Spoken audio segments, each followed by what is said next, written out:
Some people crash into your life like storms, leaving you torn between rage and need. Tucker was that storm for me. We argued, we fought, and we swore we hated each other. Yet every time we locked eyes, something inside me burned uncontrollably. It wasn't just desire. It was a dangerous love that neither of us wanted to admit. I still remember the night under the rain-soaked barn roof, where anger turned into breathless closeness and resistance shattered.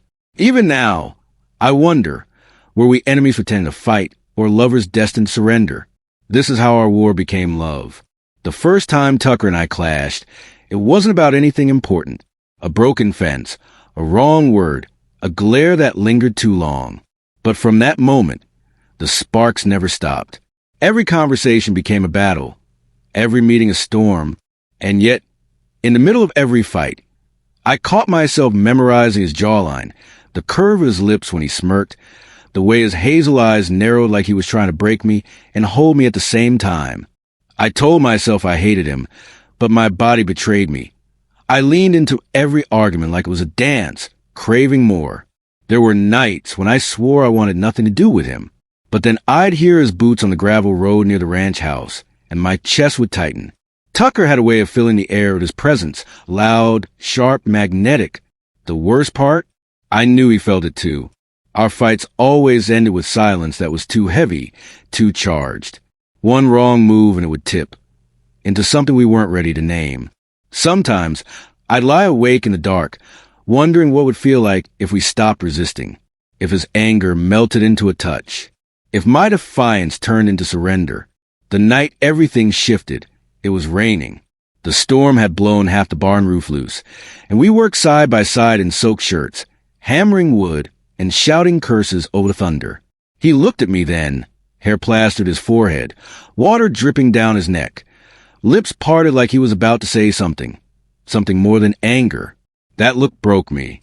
I dropped the hammer, chest pounding, and before I could think, my words tore out, "Why do you always get under my skin?" His smirk faded. He stepped closer.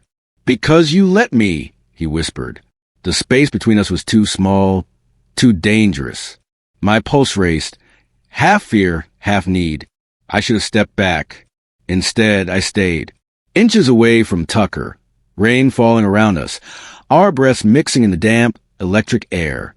His hand brushed mine as he reached for the beam, and the touch seared through me like fire. Every nerve screamed that this was wrong, but my heart was louder in that moment. I knew our fights had always been an excuse. We weren't at war. We were burning, and the battlefield was just the only place we knew how to meet. The rain hammered harder, blurring the world outside the barn. My chest heaved, my shirt clung to me like a second skin, and Tucker's eyes pinned me in place. "I should hate you," I muttered, my voice shaking. "You don't." He shot back, stepping closer. The way he said it, steady, daring, left no room for denial. My heart roared in my chest, and suddenly I wasn't the one holding ground anymore. He was, and I was falling. The storm roared, but inside that barn the silence between us grew unbearable. His hand, rough and calloused from work, brushed against mine again, deliberate this time. My breath caught. The air smelled like wet hay and thunder, yet all I could sense was him. "You drive me crazy," I whispered, my forehead almost touching his. His smirk was gone. His eyes softened, burning but vulnerable. "Maybe that's the only way I know how to love you." Those words undid me. All the anger, all the sharp edges between us. They weren't walls. They were shields we used to hide what was always there. I closed the last inch between us, and suddenly, Tucker wasn't my rival anymore. He was my gravity. The kiss was wild, angry, hungry, desperate. His hands gripped my shoulders like he was both pulling me close and holding me together. I matched him. Every ounce of fight in me melting into heat. We stumbled against a wooden beam, rain dripping through the cracks above, and the barn became a cage of fire and storm. "Tucker!" I gasped between breaths. He growled my name like it hurt to say it, but he couldn't stop. Every fight we'd ever had, every word we'd ever thrown, twisted into fuel for this moment. It wasn't gentle. It wasn't careful. It was raw, messy, the kind of love that carves scars and leave them glowing. When we finally pulled apart, our foreheads still pressed, I couldn't stop shaking. Not from fear, from relief, from knowing that the war was over, at least for now. "You're mine," Tucker said, his voice low, steady, like a vow he didn't plan to take back. I swallowed hard, my chest aching. "And you're mine. Always were." That confession burned through me, because it wasn't just passion, it was surrender. The walls we'd built, the weapons we'd carried, they all fell useless at our feet. For once, there was no fight to win, only each other. The storm raged for hours, but inside, time stopped. We stayed close, tangled in silence, our bodies speaking louder than words. The barn creaked, the rain softened, but we didn't move. His thumb traced a line on my jaw, tender now, almost reverent. "I don't want to fight anymore," I whispered. He smiled faintly, tired but real. "Then let's stop pretending."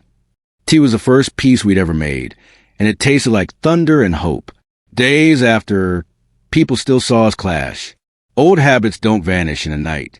But now, under the anger, there was something else, something unspoken but undeniable. Every glare was heavier. Every brush of shoulders lingered. Every word carried the echo of that night in the storm. We were still at war. But now, it was with ourselves, fighting the urge to keep hiding what the storm had already revealed. Weeks later, I caught him watching me by the riverbank. His arms crossed, his eyes fierce, but his lips curved with the smallest smile. It was enough to make my chest ache. I walked up to him, smirking, still pretending. He shook his head slowly, stepping close. "Not anymore." And when he kissed me again in the open daylight this time, I knew this wasn't weakness. This wasn't defeat. This was the kind of love that refuses to die, no matter how many times it's fought against. From then on, we weren't just rivals. We were something worse, something better, something neither of us could control. And maybe that's what love is. Two hearts at war, two souls too bound to ever break apart. Because in the end, Tucker wasn't the storm I had to survive. He was the storm I was made for. Even now, when I look at him, when his smirk returns, when his fire sparks against mine, I know we'll fight again. But underneath every clash, every stubborn word, lies the truth neither of us can escape. Our souls chose each other long before we did. And no matter how hard we resist, we'll always fall back into that storm. Because Tucker and I were never just enemies, never just lovers. We were both. Hearts at war, souls in love.